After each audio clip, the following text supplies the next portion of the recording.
السلام عليكم ورحمة الله وبركاته. الحمد لله نحمده ونستعينه ونستغفره ونؤمن به ونتوكل عليه ونعوذ بالله من شرور أنفسنا ومن سيئات أعمالنا. من يهده الله فلا مضل له ومن يضلله فلا هادي له. أشهد أن لا إله إلا الله وحده لا شريك له وأشهد أن محمدا عبده ورسوله.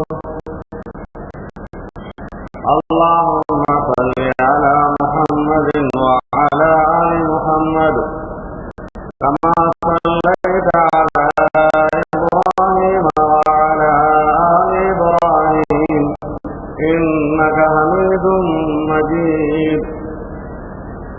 اللهم بارك على محمد وعلى آل محمد كما باركت على إبراهيم وعلى آل إبراهيم إنك حميد مجيد.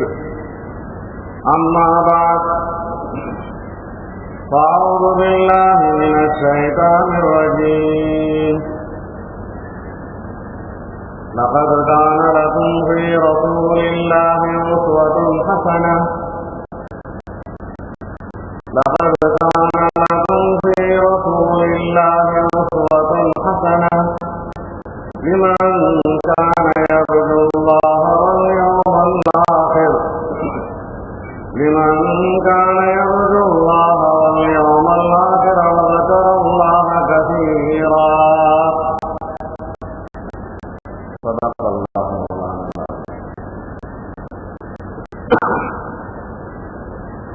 அல்லாஹ்வின் நல்லடியார்களே, மரியாதைக்குரிய பெரியோர்களே, உலமாயே கிராம்களே, மாணவ கண்மணிகளே, அன்பான சகோதரர்களே, கண்மணி நாயகம் ஸல்லல்லாஹு அலைஹி வஸல்லம் அவர்கள் இந்த உலகில் பிறந்த ரபியுல் அவ்வல் மாதம், அந்த சிறப்பிற்குரிய மாதம், பரக்கத்திற்குரிய மாதம், உலகம் இருளில் இருந்து மீண்ட மாதம்,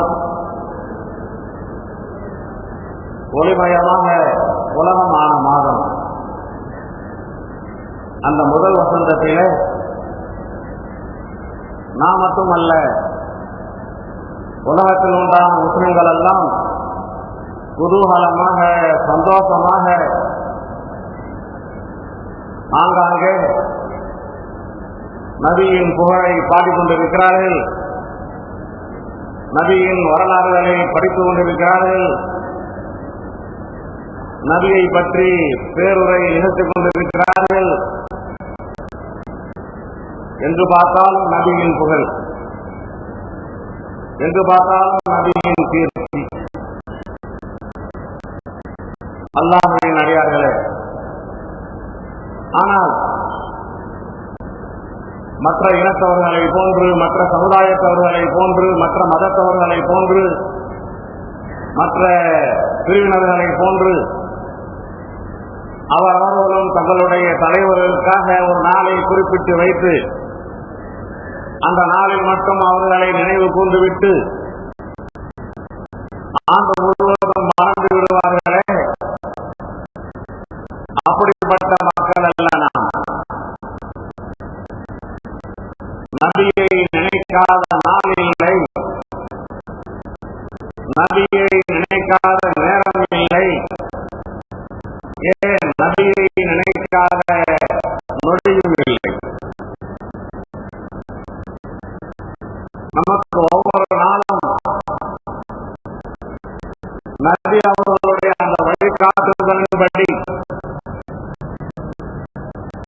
எப்படி நடந்தார்கள், எப்படி தூங்கினார்கள், எப்படி வெடித்தார்கள், எப்படி பேசினார்கள், எப்படி உரையாடினார்கள், எப்படி தீர்வு கண்டார்கள். இப்படித்தான் நாம் வாழ்க்கையை வாழ்ந்து கொண்டிருக்கிறோம் என்றால் நபியை மறந்து எப்பொழுதாவது நாம் வாழ முடியுமா? வாழ்ந்திருக்கிறோமா? இல்லை அன்பானவர்களே, நமக்கு ரபியுல் அவ்வல் மட்டும் நபியை நினைத்து பார்க்கும் மாதம் அல்ல. எப்போதும் இரவும் பகலும்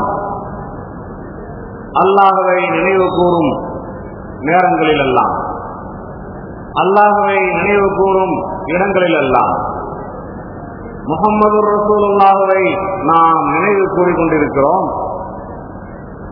ஏதோ நாம் நம்முடைய இஷ்டத்திற்கு அதை செய்து கொண்டிருக்கவில்லை. நபியின் மீது உண்டான அன்பின் நினைப்பினால் அல்லாஹ்வுடைய கட்டளை அது.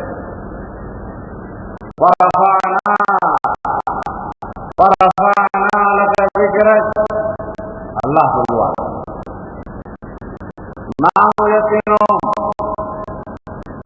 உங்களுக்கு மட்டும் உங்களுடைய திக்ரை. இதோ அரபு மொழி படித்த மாணவர்கள் இருக்கிறார்கள். வரபானா திக்ரக், உங்களுடைய திக்ரை நாம் உயர்த்தியிருக்கிறோம் என்று சொன்னால் போதும்.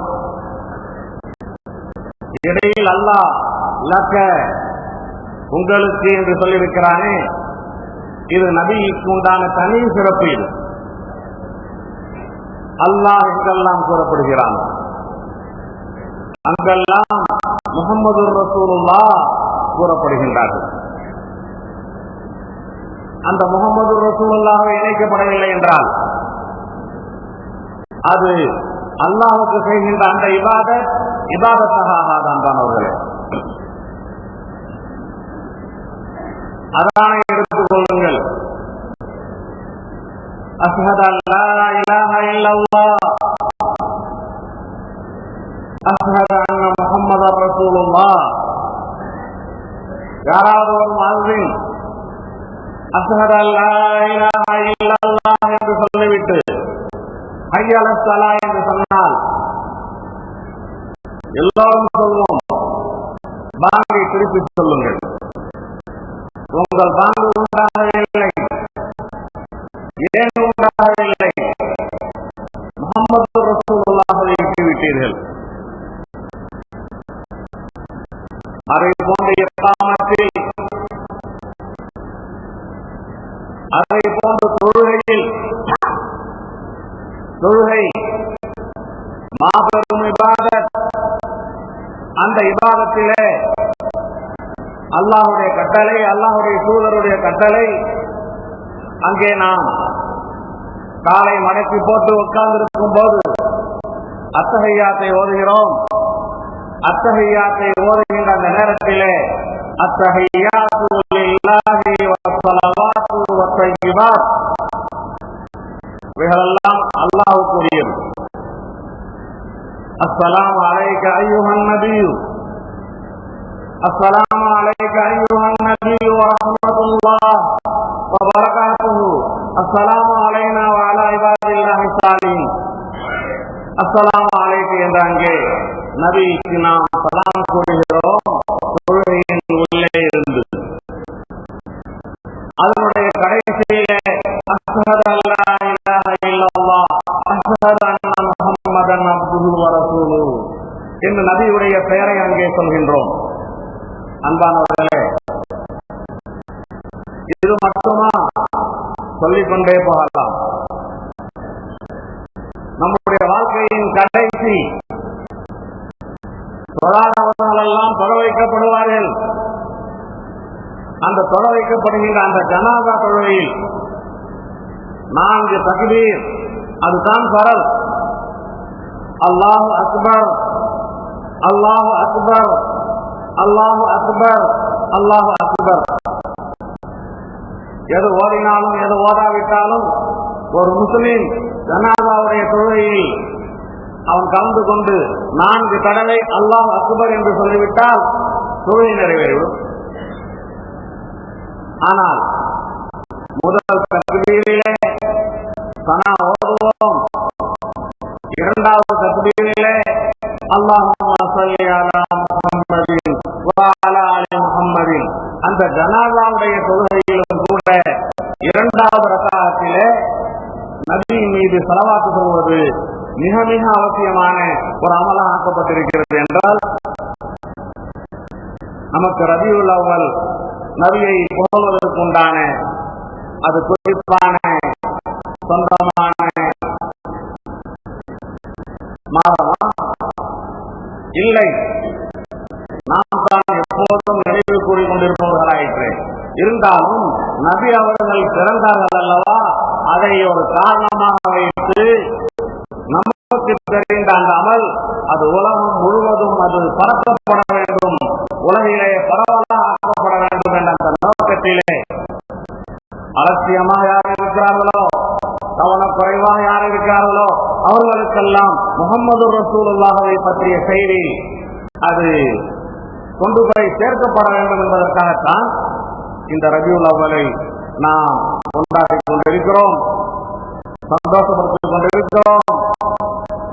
நாம் சீரழிகளை ஆக்கிக் கொண்டு நாம் மட்டுமல்ல, நம்முடைய உறவினர்கள், ஏழைகள், தேவை உடையவர்களுக்கெல்லாம் கொடுத்து கொண்டிருக்கிறோம். நபி பிறந்த மாதம், எங்கள் நபி பிறந்த மாதம் என்ற அந்த ஒரு உணர்வை வெளியிடுவதற்காக. ஆனால் இவைகளை எல்லாம் சரியாக சில பேர்கள் இதற்காக என்னென்னமோ பெயர்களை சூட்டி அவர்கள் எதையோ உணர்வை கொண்டிருக்கிறார்கள். அன்பானவர்களே, ஆனால் இவைகளெல்லாம் வெளிப்படையான அமல்களாக இருந்தாலும் உண்மையான அன்பு நபியின் மீது நபியை 100க்கு 100 பின்பற்றுவதில் தான் இருக்கிறது.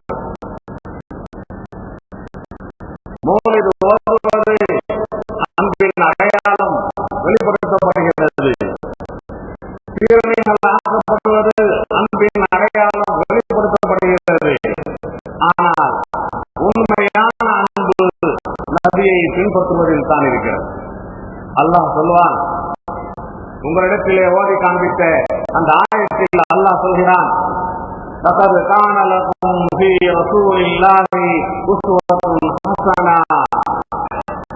அல்லாஹ்வுடைய தூதரிடத்தில் உங்களுக்கு அழகிய முன்மாதிரி இருக்கிறது. லிமன் கான யர்ஜுல்லாஹ், அல்லாஹ்வை ஏற்றுக்கொண்டு நம்பியிருக்கின்ற உங்களுக்கு, வல் யௌமல் ஆகிர், மறு உலகத்தை ஏற்றுக்கொண்டிருக்கின்ற உங்களுக்கு, அல்லாஹ்வை எப்போதும் நினைவு கூறிக்கொண்டிருக்கின்ற உங்களுக்கு. நீங்கள் யார்? அல்லாஹ்வின் மீது ஈமான் கொண்டவர்கள். நீங்கள் யார்?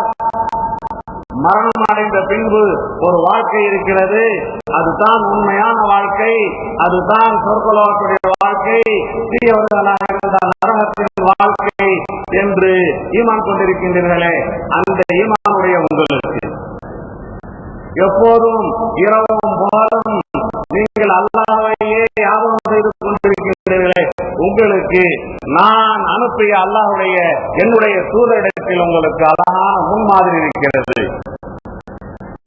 என்று அல்லாஹ் ஜல்ல ஷானஹு தஆலா சொல்கிறார். அன்பானவர்களே, முன்மாதிரி, நமூனா, ஷாம்பி, ஐடியல், இது ஒவ்வொரு மனிதனுக்கும் தேவை. அது எந்த செயலாக இருந்தாலும் சரி, அதற்கு முன்னோடியாக ஒரு அமல் இருக்க வேண்டும், அதை பார்த்து நாம் செய்ய வேண்டும். அப்போதுதான் அது நிறைவு பெறும். அன்பானவர்களே, 5-6 ஆண்டுகள் மருத்துவ படிப்பு படிக்கிறார்கள் டாக்டர்கள். ஆனால் அவர்களும் கூட ஹவுசிங் ஜாப் என்ற முறையில் ஒரு டாக்டருக்கு கீழ், தேர்ச்சி பெற்ற டாக்டருக்கு கீழ், அவர்களுக்கு கீழ் பயிற்சி பெற்று அவர் எப்படி இன்ஜெக்ஷன் செய்கிறார், அப்படி எப்படி மருத்துவம் செய்கிறார், என்ன மருந்து கொடுக்கிறார் என்று அனுபவ ரீதியில் அவருக்கு கீழ் இருந்த பின்னால் தான் அரசாங்கம் அவருக்கு தனியாக மருத்துவம் செய்வதற்கு லைசன்ஸ் கொடுக்கும்.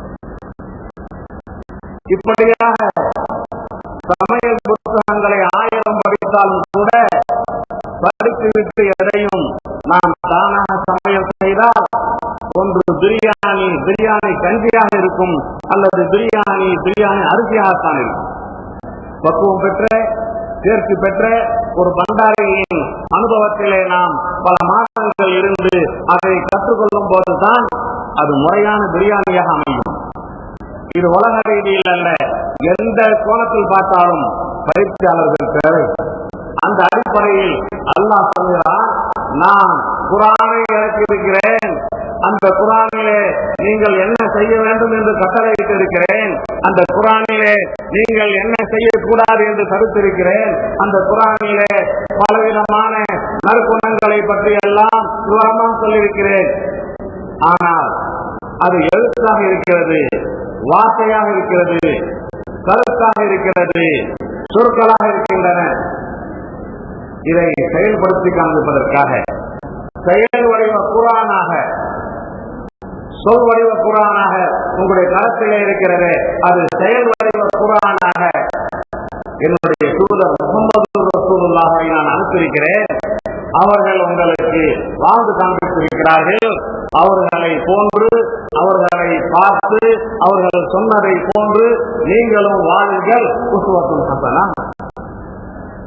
இதுதான் உண்மையான முன்மாதிரி, அழகான முன்மாதிரி. அன்பானவர்களே, அந்த அழகான முன்மாதிரி இன்னொரு இடத்துல அதான் சொல்லுவான், அது ஜாஅக்கும் மினல்லாஹி நூரும் வ கிதாபும் முபீன். அது ஜாஅக்கும் மினல்லாஹி நூரும் வ கிதாபும் முபீன். அல்லாஹ்விடமிருந்து உங்களுக்கு நூர் வந்திருக்கிறது, கிதாபும் முபீன் வந்திருக்கிறது, தெளிவான வேத நூல் குர்ஆன் வந்திருக்கிறது, பேரொளி நூல் வந்திருக்கிறது என்று அல்லாஹ் சொல்கிறான்.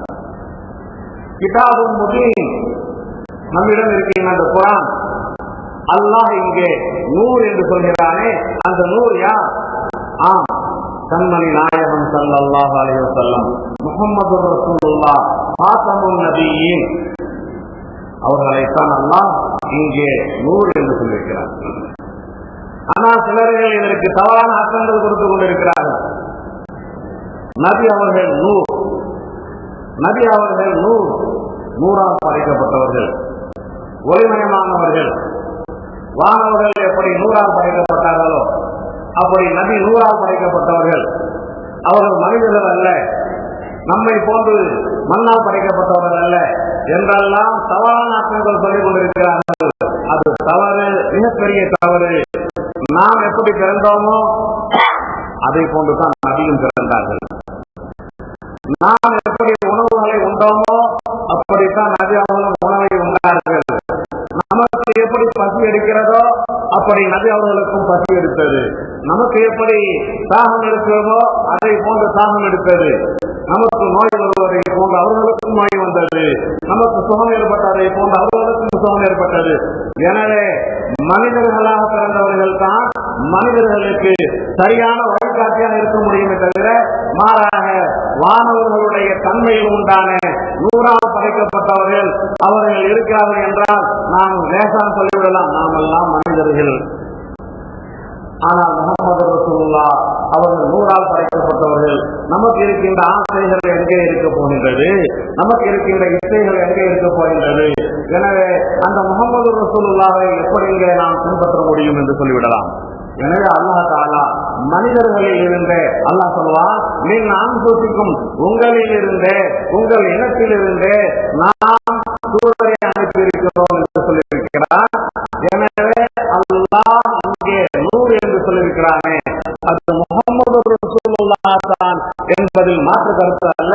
ஆனால் நபி அவர்கள் நூறால் படைக்கப்பட்டவர்கள் அல்ல. காரணம் என்ன? அப்படி என்றால் இந்த நூறுக்கு என்ன பொருள்? இந்த நூறு பிரமாசமானவர்கள், இந்த கிதாப் இருக்கிறதே குர்ஆன், இந்த குர்ஆன் விளங்க வேண்டும் என்றால் நபியுடைய அந்த இல்மு என்ற அந்த நூறு இருந்தால் தான் முடியும். பெரிய புத்தகம், உயர்ந்த கருத்துக்கள் நிறைந்த புத்தகம், பல ஆயிரம் ரூபாய்க்கு வாங்கியிருக்கிறோம். ஆனால் இரவு நேரமாக இருக்கிறது, மின்சாரம் இல்லை, இருந்து என்ன பயன்? வெளிச்சமையை படிப்பதற்கு கையிலே புத்தகம் இருக்கிறது, விளைவு 1000 ரூபாய், பல ஆயிரம் பக்கங்கள் இருக்கிறது, மின்சாரம் இல்லை. பகலிலும் பகலாக இருக்கிறது, ஆனால் கண் கூடாக இருக்கிறது, கண்ணிலே ஒளி இல்லை. எந்த புத்தகமாக இருந்தாலும் சரி, அது உயர்ந்த புத்தகமாக இருந்தாலும் சரி, பல பக்கங்கள் கொண்ட புத்தகங்களாக இருந்தாலும் சரி, அதை படிப்பதற்கு நூறு தேவை, அதை படிப்பதற்கு வெளிச்சம் தேவை, அதை படிப்பதற்கு பிரகாசம் தேவை. அதை போன்று குர்ஆன், இந்த குர்ஆனை நாம் விளக்க வேண்டும் என்றால் முஹம்மது ரசூலுல்லாஹ் என்ற அந்த நூறு இருக்கிறதே, அந்த நூறு இருந்தால் தான் குர்ஆனை விளக்க முடியும். இதைத்தான் அல்லாஹ் தஆலா அழகாக சொல்கிறான், அது ஜாஅக்கும் மினல்லாஹி நூறுன் வ கிதாபும் முபீன் என்று. எனவே நாம் குர்ஆனை திறந்தோம், சில விஷயங்களை படித்தோம், நம்முடைய அற்ப மூளைக்கு எதெல்லாம் புரிகிறதோ அதுதான் குர்ஆன் என்று முடிவு செய்துவிடக் கூடாது. அல்லாஹ்வுடைய ரசூல் இதற்கு என்ன பொருள் சொல்லியிருக்கிறார்கள், அல்லாஹ்வுடைய ரசூல் இதற்கு என்ன விளக்கங்கள் சொல்லியிருக்கிறார்கள், அல்லாஹ்வுடைய ரசூல் இதை எப்படி செயல்படுத்தி காண்பித்திருக்கிறார்கள் என்ற முறையில் நாம் அங்கே விளக்க கடமைப்பட்டிருக்கிறோம். அல்லாஹ் சொல்கிறான், நான் சொல்லுங்கள் என்று கட்டளையிடுவேன், எப்படி சொல்ல வேண்டும் என்பதை என்னுடைய தூதர் உங்களுக்கு காண்பித்துக் கொடுப்பார்கள், அதுதான் உங்களுக்கு முன்மாதிரி. நான் ஜகாத் கொடுங்கள் என்று சொல்லியிருப்பேன், ஜகாத் எவ்வளவு தர வேண்டும், எப்போது தர வேண்டும், எவ்வளவு நாளைக்கு ஒரு தடவை தர வேண்டும், எதற்கெல்லாம் கொடுக்க வேண்டும் என்பன போன்ற விஷயங்களை என்னுடைய தூதர் முஹம்மது ரசூலுல்லாஹ் சொல்வார்கள். அதை நீங்கள் பின் சேர வேண்டும், அதில் தான் உங்களுக்கு முன்மாதிரி இருக்கிறது. நோன்பு நோக்குங்கள் என்று சொல்வேன், நோன்பு நோக்கும் போது எதை சாப்பிடக்கூடாது, எதை உண்ணக்கூடாது, எவ்வளவு நேரம் இருக்க வேண்டும் போன்ற விளக்கங்கள் எல்லாம் என்னுடைய தூதர் முஹம்மது ரசூலுல்லாஹ் சொல்வார்கள். அதில் தான் உங்களுக்கு உஸ்வத்துன் ஹஸனா இருக்கிறது. அன்பானவர்களே, ஆகவே பெருமானார் ஸல்லல்லாஹு அலைஹி வஸல்லம் அவர்கள் வந்திருக்கிறார்கள் என்றால் அல்லாஹ்வுடைய கட்டளைகளை, அல்லாஹ்வுடைய சட்டங்களை, அல்லாஹ்வுடைய திட்டங்களை, அல்லாஹ்வுடைய தீர்மானங்களை செயல்படுத்தி காண்பித்து இந்த சமுதாயம் கியாமத் நாள் வரை செயல்பட வேண்டும் என்பதற்காகத்தான் அல்லாஹ் அனுப்பியிருக்கிறான். இதைத்தான் உஸ்வத்துன் ஹஸனா, அழகான அழகிய முன்மாதிரி உங்களுக்கு இருக்கிறது என்று அல்லாஹ் ஜல்ல வஅலா பெருமானாரை சொல்லியிருக்கின்றார், புகழ்ந்து சொல்லியிருக்கின்றார். அன்பானவர்களே, முஸ்லிம்களாக நாம் உண்மையில் ரசூலுல்லாஹின் மீது அன்புடையவர்களாக இருந்தால் நம்முடைய எந்த செயலாக இருந்தாலும் சரி, உடனே இதை நபி அவர்கள் அனுமதித்திருக்கிறார்களா, நபி அவர்கள் எப்படி செய்திருக்கிறார்கள் என்ற அந்த சிந்தனை வர வேண்டும். அதை அடிப்படையாக வைத்து நாம் செயல்படும் போது ரசூலுல்லாஹின் பின்பற்றியவர்களாக நாம் ஆகுவோம். சஹாபாக்களாக எப்படி ஆனார்கள், ரலியல்லாஹு அன்ஹும் வரவு அன்ஹு என்ற அந்த நிலையை எப்படி அடைந்தார்கள்? ரசூலுல்லாஹ்வுக்கு அப்படியே கீழ்ப்படிந்தார். என்னவென்று கற்க மாட்டார்கள், ஏது வந்து கற்க மாட்டார்கள். என்ன என்ன வார்த்தைகள் எப்பொழுது எப்படி எழுதுகிறதோ உடனே ஆமன்னா சொல்லம்னா. நபி அவர்கள் பயான் செய்து கொண்டிருக்கிறார்கள், பள்ளிவாசலிலே சஹாபாக்கள் எல்லாம் அமர்ந்து கேட்டுக் கொண்டிருக்கிறார்கள். ஒரு சில சஹாபாக்கள் பள்ளிவாசலுடைய ஓரத்திலே நின்று கொண்டிருக்கிறார்கள். பொதுவாக இந்த ஓரத்தில் நின்று கொண்டிருப்பது பெரு பெரும் மஜ்லிஸ்களில் அந்த காலம் தொட்டு இந்த காலம் வரை எங்கும் நடந்து கொண்டுதான் இருக்கிறது. உட்காருங்கள் உட்காருங்கள் என்று அடிக்கடி சொல்லிக் கொண்டே இருக்க வேண்டும். அந்த அடிப்படையில் சில சஹாபாக்களும் பள்ளிவாசலுடைய ஓரத்தில் நின்று கொண்டிருந்தார்கள். சொன்னார்கள், நபி அவர்கள் குத்பா ஓடிக்கொண்டிருக்கும் போது உட்காருங்கள் என்றார். அன்பானவர்களே, அப்துல்லாஹ் இப்னு மஸ்ஊத் ரலியல்லாஹு அன்ஹு அப்பொழுது தெருவிலே நடந்து வருகிறார்கள். பள்ளிவாசலுடைய வாசலை இன்னும் அடையவில்லை, பள்ளிவாசலுடைய வாசலுக்கு முன்பு வந்து விட்டார்கள்.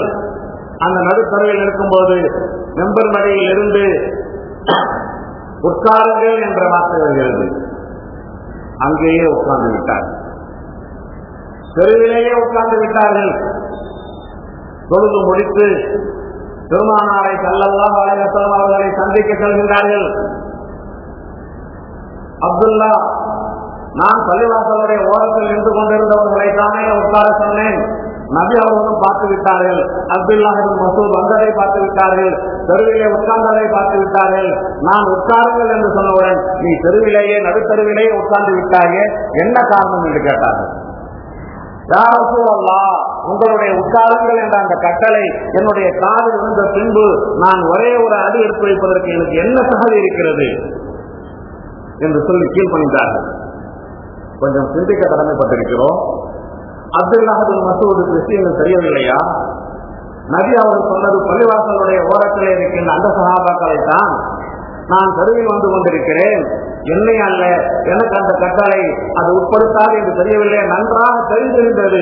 இருந்தாலும் கூட நபியுடைய அந்த கட்டளைக்கு அப்பொழுதே கீழ்ப்பணிய வேண்டும். மண்ணாக இருந்தால் என்ன, தெருவாக இருந்தால் என்ன, சூரிய ஒளிப்பட்டு உஷ்ணமாக இருந்தால் என்ன, என்னுடைய ஹபீப் முஹம்மது ரசூலுல்லாஹுடைய அந்த கட்டளை இங்கே காதில் இருந்து விட்டது என்று உடனே கீழ்ப்பணிந்தார்களே, அதுதான் உண்மையான முஃமினுடைய அடையாளம்.